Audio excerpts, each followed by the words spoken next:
Sorry, we're actually in a Starbucks today because my neighborhood has no electricity. So Oh, wow. it just happened like 45 minutes ago. I was like, do I wait to see if it comes back on? I'm like, oh, and I didn't want to reschedule because we'd already rescheduled one time. So. No, I'm glad we did this. It's great to meet you. Great to meet you too. I love your work. Where do you work from? Los Angeles? Yeah, I'm based here in downtown LA, but I don't shoot a lot of studio stuff. I do have like a portion of this loft that I use for studio work, but I work a lot out all over the place. Can you hear me? Okay, you froze in the middle of your statement, so I didn't. Oh yeah, it froze in the middle of your statement. Oh, gosh, I was just saying this works. I'm getting messages. Okay. Go ahead and say. I was just saying a lot of my work is in remote areas, so I often work outside of LA. Nice. I lived in Elysian Park, just behind Chinatown, for several years. But at that time, downtown was not developed at all. So it was like a food desert, and there was nothing around except Chinatown at the time. So yeah, I kind of miss those days in a way, to be honest with you. Like, I moved down here in 2008. The entire. And in that time there was just no one here, right? It was like urban homesteading, and you kind of could just do whatever you wanted. Right. Now it's like, I mean, it's been so like improved, I guess, right, in terms of development, but also like you know, other social issues have emerged, and it's just a different neighborhood. So, but here I am. Yeah, the downtown area was always sort of like a zone of homelessness when I was there, and then everything was dead at like 6 o'clock at night. Like, it was just completely vacated. So, right. But that changed quite a bit. So Right. Yeah, exactly. Yeah. So I'm kind of yeah, it's interesting. It's, like, it was quiet back then. That's why. So I'm from like a small town in Colorado, and then when I moved to LA in 2003 or 4, I think, and it was just like pre-smartphone, right, era. Like, the internet was still like pretty new, I guess. Like, the first time I used the internet was like 97 maybe. So it was like not that old. And I was just so like overwhelmed with moving to like one of the world's largest cities, So I found downtown at some point, and I was like, oh, this is great. There's like no one here. It was like this vacant zone in LA. And I think because people were just kind of scared of it at the time, and there was really, you may remember, prior to 2006, there wasn't even a grocery store. There was no Ralph's. So it was just like uninhabitable. Yeah, I lived there. I lived in that general area from 2001 until 2006. Okay. And there was no grocery store. You had to go to Highland Park or Silver Lake, or there was nothing like, exactly. Unless you wanted to go to the Chinese grocery stores. But then there was like nowhere to park, and like it was, so it wasn't an easy place to live at that time. But it was, I love the silence of it too, especially being in the middle of the city. So yeah, that was like kind of a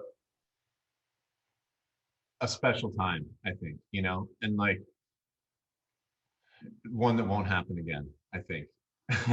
Probably not, at least not by not if the real estate developers have anything to do with it.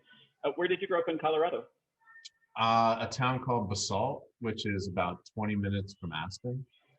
Oh yeah, okay. I spent the summer in Grand Junction, Colorado, and which was like the industrial blight zone, and I was always driving up to Glenwood Springs and Aspen and all through that area. So. Yeah, exactly. Yeah, so Glenwood Springs, right between those two. So that was like, in the 80s, it was, I guess, starting to become glamorous. Like Aspen, those were like the first days of it becoming for famous people. And but Basalt was just like a ranch town.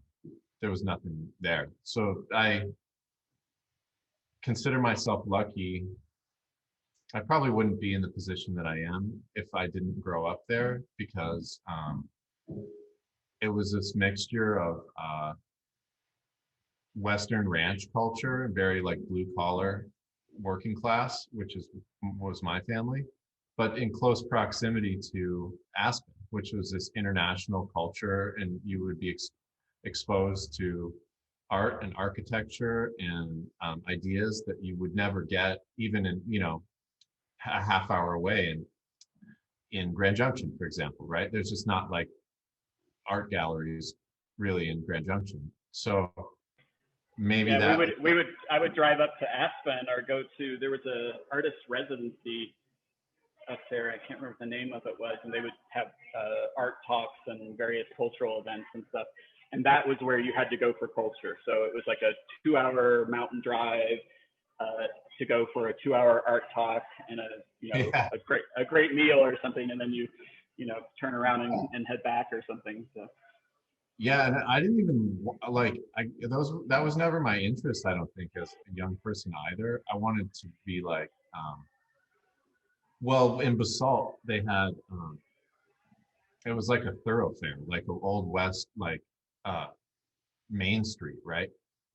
And the sidewalks were wood plank, right? Like saloon style. And I remember I think around 89 or 90, like late 80s, early 90s, they tore them up and put in concrete sidewalks. And I was I was like, yes, because I could skateboard on them, right? And then looking back, I'm like, oh, that's such a tragedy that we lost those, that history there, because those were like from the 1800s. They'd been repaired many times, but I was like, but that was like, I was a kid, and then so I had a job, a summer job, working at the Aspen Music Festival, which is a classical music festival. And I didn't care about classical music at all, but I needed a job. So I was like moving harps and grand pianos and stuff for them. It was just like this labor job. But in the process, I think, some of it rubbed off. I started to get interested in at least have some appreciation for classical music, and the like Harris Hall is this chamber music venue there, and it's just like this beautiful architecture, and just I don't think taste is like something that you just have. I think that it's something that you develop by being exposed to ideas over time. And I don't know if like good is like an objective truth. I think it's like we kind of have agreed that certain things are good and we build on that, right? So it's like you'll see, I think, some super young author or musician or photographer or painter, right? And just like they're just so gifted, right? But then later you might be like, oh, but they grew up 10 minutes from this thing that was happening socially, or like their parent was, this world class, like graphic designer or something. And so there's always they get exposed to certain ideas, or at least just like seeing peripherally like design that is at a high level, and then being like, okay, I see why, like those ideas are sort of the baseline for what I'm going to do. Your own work, there's a pretty high level of aesthetic to your work, and I'm curious where that aesthetic comes from, since you sort of self-identify as having grown up in a place that maybe was isolated from culture and things, and not having a lot of interest in it. Yeah. As a kid, how did you come to your voice? Like, where did photography come from for you? Well, I was a professional skier as a young person, and that was just based on was in the right place, and there's lots of snow there, and in that era, there was a daycare called Kinderheim, which was like this German ski daycare. And it was cheaper than the regular daycare. So parents were like, of course I'm going to put my kid in the ski daycare. Like, why not have them learn to ski, right? And so I just got really good at it. And like if you were a surfer and you grew up in Hawaii or something, right? Um, so so basically I did that and then was a professional by 15 and did that till I was 18 and had like brain, like I had some severe concussions. And I was just advised, like, if you're not really going to do this long term, now's a good time to stop. You know, like, is it really worth damaging your brain? And so because of, like, we didn't have really TV. Like, there was the rabbit ears on the TV, but we didn't have like cable where I grew up. It wasn't available, so you'd have to get a satellite dish, and there were those huge satellite dishes at that time, right? Like 15-foot wide ones. And my parents were like, we're not doing that. You know, we're not, like, you can watch VHS tapes. So I just had stacks of VHS tapes, like 100, 200 movies or something. And I was really, I don't know, like for me, I get really attached to visual things, like audio visual stuff. I just really went deep. There was not a lot of separation between fantasy and reality for me. And probably to my detriment in later life. Like I still sort of like think in those types of stories. But when I couldn't ski anymore, I thought, okay, well, what am I going to do? You know, I don't, what do I love to do? And so I thought I would move to LA to work in movies. And that's what I did for the past 20 years, was just started at the bottom, worked as a PA, worked in the art department, began art directing commercials. And in the process, you know, in the beginning, I was just like, I'm this like skateboarder, skier dude. Like, I don't care about aesthetic. Like, in fact, I think I resented fashion at the time because I was like, what, it just doesn't stand for, like, I thought it was just very superficial, right? And about status. And then at some point, something switched, and I was taking an interest in design, and I realized, no, it's not necessarily about consumerism. You could look at it that way, but it's also about good design. Like, fashion is a way to design a person, right? And so when I started looking at it that way, I thought, oh, this is really interesting. Like, you can do something. Like, I have a newfound respect for fashion because of that. And then working as an art director, I just started seeing how you create an image, really, that you build an image, right? And that it's your responsibility to control every element of that.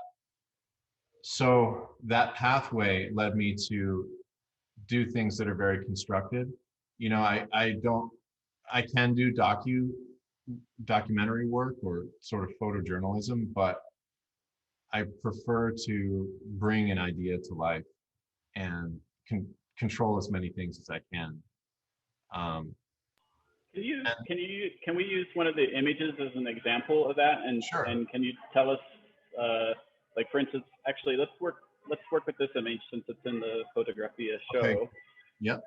Just give us an idea of the thought process behind this and how it comes together for you, because your work is it's interesting to hear about your background and where you came from, but also your time in the film industry too, because this is Jessica Torres, the curator in Los Angeles. You're also participating in one of her shows as well.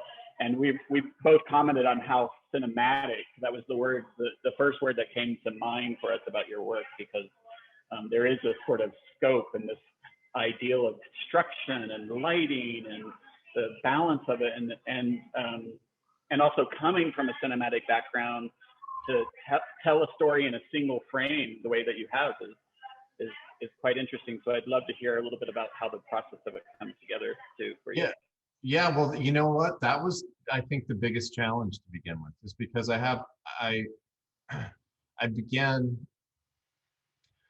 well, in my journey at a certain point, I'm a working cinematographer, right? So like I'm a director DP, and to go like in cinematography, it's about how a shot changes over time, right? Like you have duration. So there's camera movement to tell the story. And you know that you're going to relay the information in a scene with multiple shots.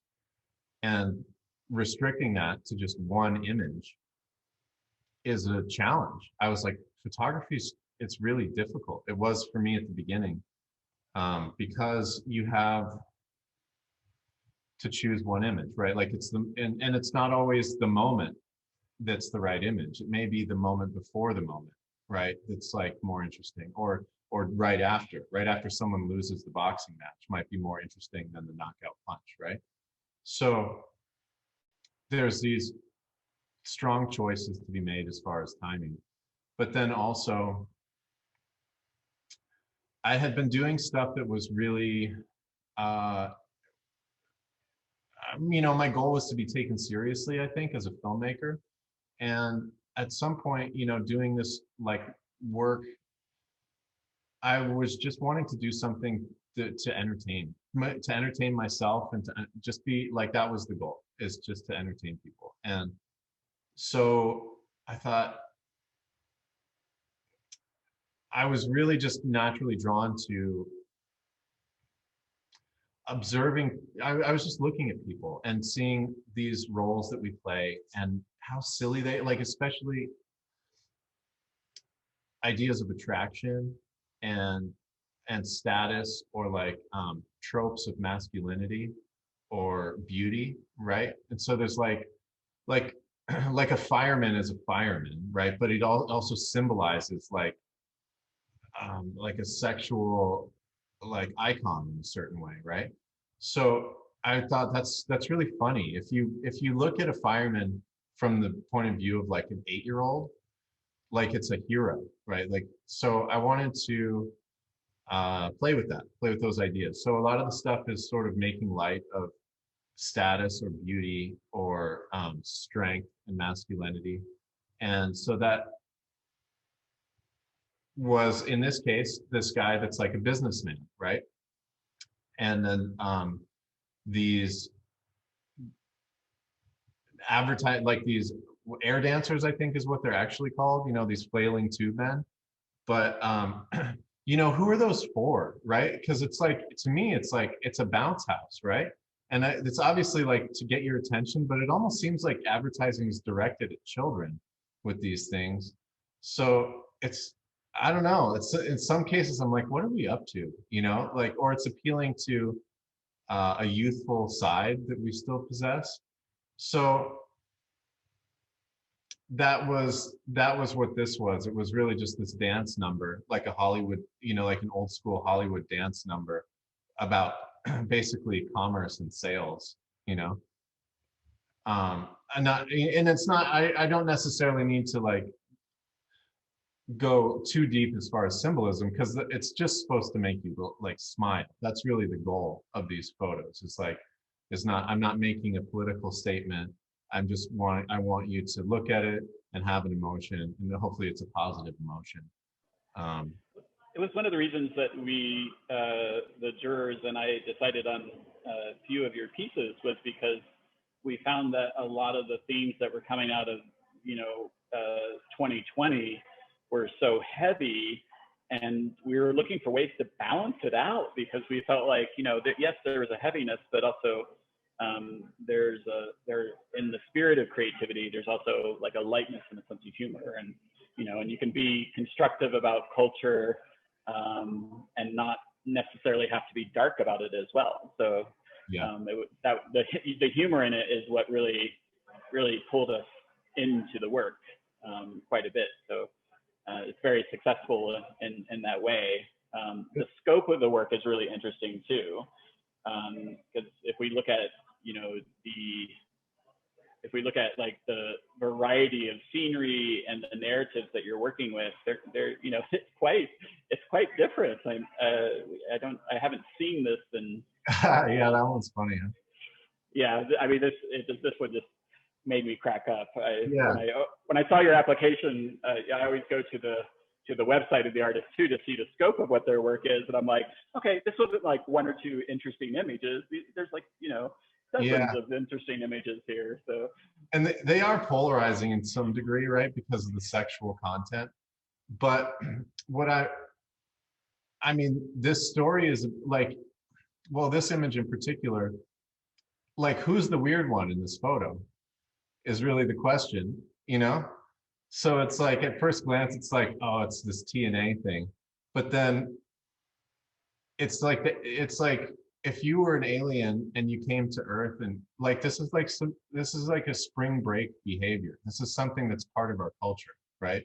So we can pretend it's not, but it's like, it's like an MTV image, you know, or like 80s horror movie, right? That also puts us in the perspective of being a voyeur too. So at the same time, you know, it's like, oh, the alien is the voyeur. Yeah. The woman is being an exhibitionist, but we're in the room with her. So what is our role? What's our role in this? Right. And the image is really about the alien, right? Like, that's the woman is an idea of a woman, right? It's not really like a specific person, and an idea of a certain aspect of sexual behavior, right? Not even about like, it's just like it's again, it's playing with like tropes of attraction, right? Like horny singles near you, right? Like this internet ad kind of thing where it's not real. It's just like something that is a part of our culture that is so strange when you take one step back from it and you're like, this is so funny. Like, what are we doing here? You know? They're really primitive ideas, but they're just like hardwired. And I mean, even though the ideals are primitive, the construction of the images is so very specific. I mean, even to like you know, it's like just the lighting across the bottom that sort of pulls you up and through the piece. All these intentional elements within your photography create a really it's just fascinating. You can't really look away from the images. And in the gallery itself, we have two of your images, but we purposely put a contrasting image in the middle, and everybody goes around the other image, and they just stand in front of your image forever. It's hilarious. Yeah, cool. No, I mean, it's really, I think it does what photography has the power to do, and so often it gets lost in our sort of Instagram age of things because everybody has become a photographer. It reminds us that there are technical qualities to not only just the photography, but to the storytelling as well. And that's something that I find is in short supply. Like, most photographers have nothing to say, really, you know, and that's okay. That's not necessarily like they may be there to tell someone else's story. There's nothing, that's not a criticism. But as far as like a visual artist that's using a camera as their medium, there's not a lot of that out there. So, you know, there are certain people that are doing it really well. I think David Yarrow's doing really interesting things. And there's a photographer named Tony Kelly in LA here who really plays with ideas of status and beauty. And it's very LA, you know. He's a former photographer for Playboy and now does fashion and advertising work, but his fine artwork is really like cheeky. And that's been an influence, as well as like you may see early La Chapelle kind of influence, or like Guy Bourdain, things like that. And you know, I think some of those images, or like Stephen Klein is another photographer that I really love his work. Tyler Shields does really interesting stuff.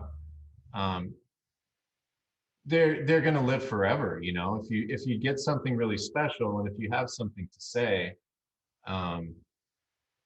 it holds up. And I think that's the challenge. What you just said, it's like to me, interesting work has some element of spectacle, something that doesn't belong where it is, and then has another layer of storytelling, right? Like you get something at first glance, and then you get more if you stay there. And I'm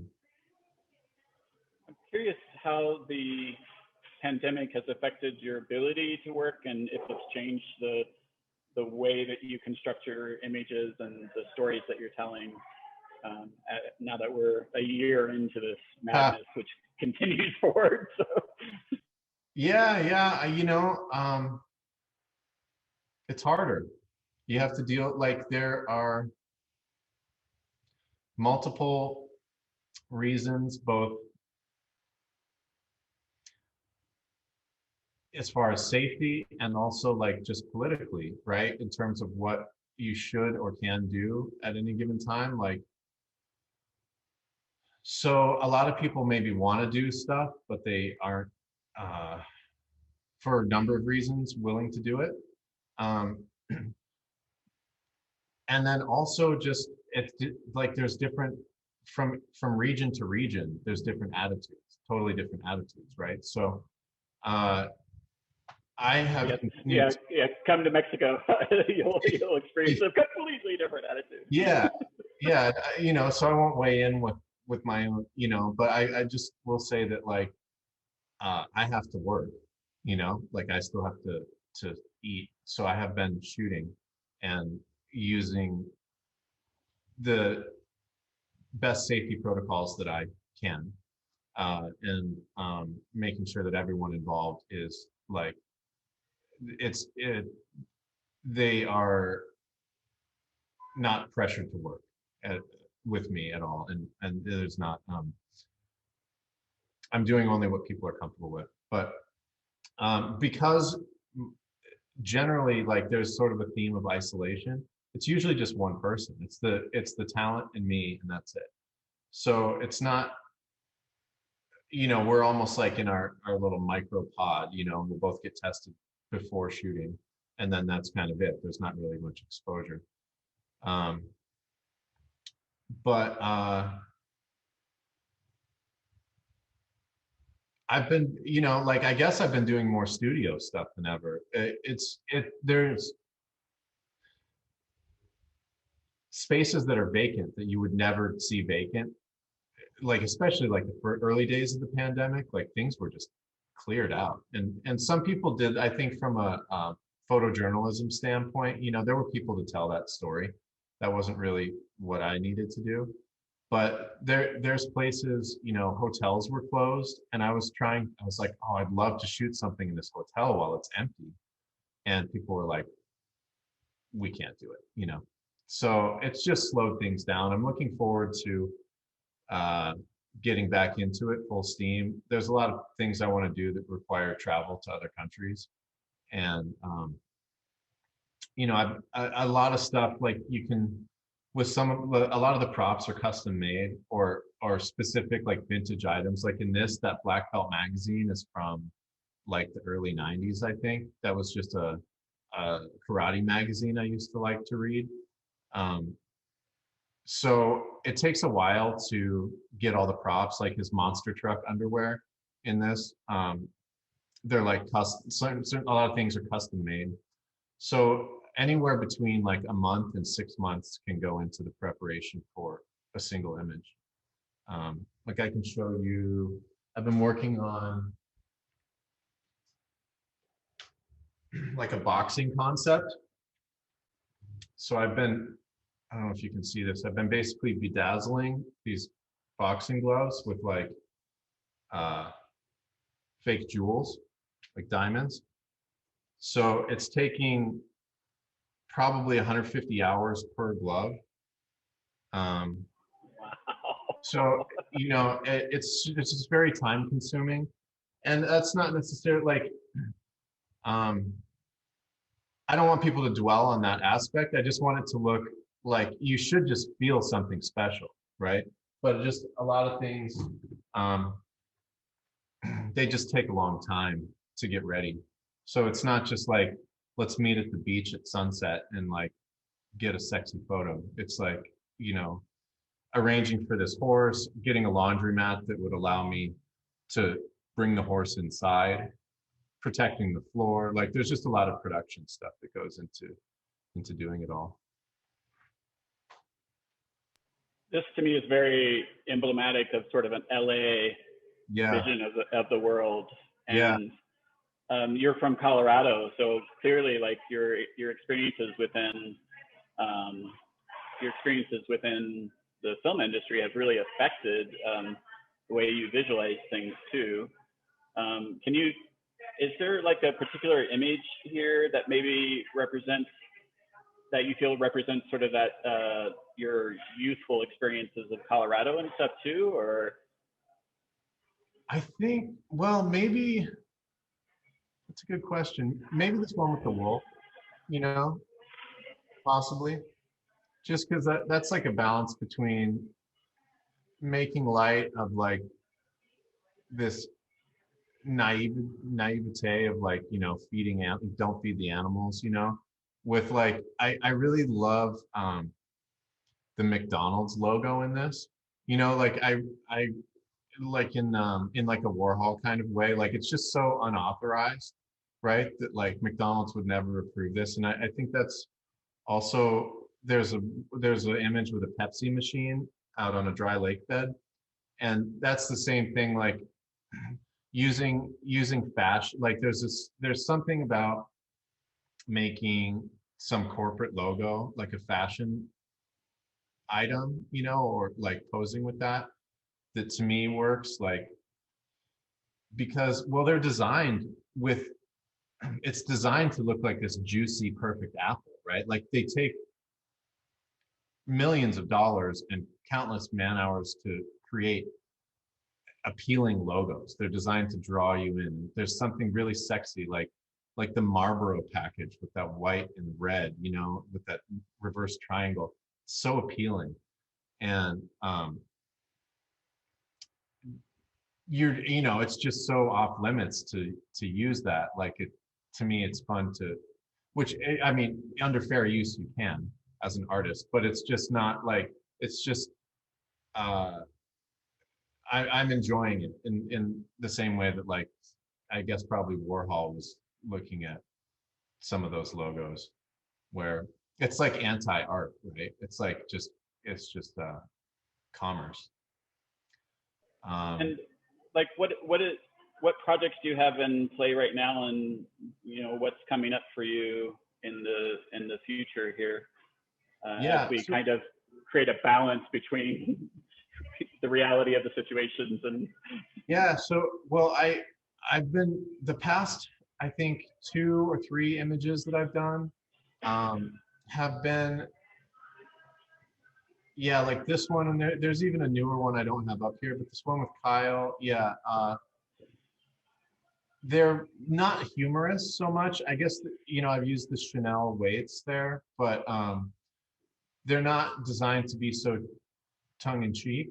They're more with an attempt to show some, like, a surreal scene that feels like it exists outside of time, you know, just more conveying a mood. And that's been fun. Like, I like that. So I'm going to do a few more in that way where it's not designed to be goofy or as goofy. And like the same one, the one with the phone booth, they seem to be nice as really large prints. I did a few in 60-inch, so they're really big. This one. So I have a few others planned that are like this. They're not really as silly, but they're more, you know, they give you the ingredients for a story and let you think about that, you know, like she's hastily exited this car, she's making a phone call, she's looking at her watch, you know, she's got this Louis Vuitton bag, and she's dressed, you know, like she's kind of dressed up. It allows you to create a story, but doesn't necessarily answer all the questions for you. So that, like almost in a David Lynch kind of way, I really am liking. But I have them working. I'm going to show you another prop. This one I'm kind of proud of. It's a concept called Mr. Smooth that I've been developing. And the idea is like, I just think it's,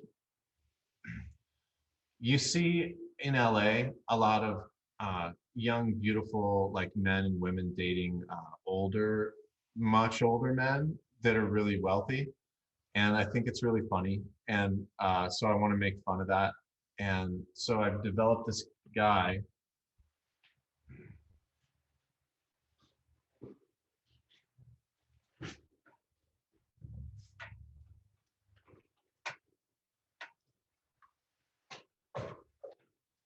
So this is Mr. Smooth. That is insane. Yeah. So I don't know if you can see, like, he's kind of this, like, he's on these tracks. He's like Johnny Five, right? Mixed with Terminator. And it's this brain that it fills with fluid, and there's like all these LED lights that underlight it. So he's the idea is he's a 900-year-old man who dates a lot of beautiful girls. And so I want to have like, you know, I won't give away all the shots, but basically there's a variety of situations where he has inappropriately young partners, and they're kind of swooning over him. I don't think it's difficult to imagine the potential scenarios for that could be invented. But I like the idea of not actually using a human form by creating this sort of mock human-esque, you know, rich millionaire, you know, that has the power to, you know, take on, you know. The challenge then is to like, and hopefully I'll be successful, is that people get that it's a 900-year-old man, like a living brain, right? That it's not just like a creepy robot. So there's going to have to be visual cues about age in there somehow. But, you know, we'll get there. Maybe Very it's interesting. Yeah. So there's that stuff, and then so I'm not done with the goofiness yet, but I'm kind of going two directions at once. Well, I appreciate you taking the time to talk with me today about your work and kind of show us where things come from and where it's going to and everything. Yeah. I would say that, you know, your work is amongst the most popular work in the show in terms of just the visceral responses that come from people. It really elicits a sense of joy from the people who see it. And so I'm super happy to have you as a participant in our show. And I know that Jessica, I think Jessica said to me, she's like, you know, it doesn't make sense, but I really need to buy this image, you know, I really need to have this in my home, and I don't even have a wall that would be big enough for it, you know. But you know, the level of detail that you go to translated into even the way that you presented your work as well. So kudos, you know, love working with you, and I hope that we get to continue working together in the future. And if you come to Mexico City, you know, please, normally we have electricity and all the other things that make us part of this country, but it is part of living in Mexico. So understandable. Okay. Yeah, no, I plan to. So yeah, I would love to keep in touch, and it's been an honor. Thank you for having me on the show. It's really cool. Yeah.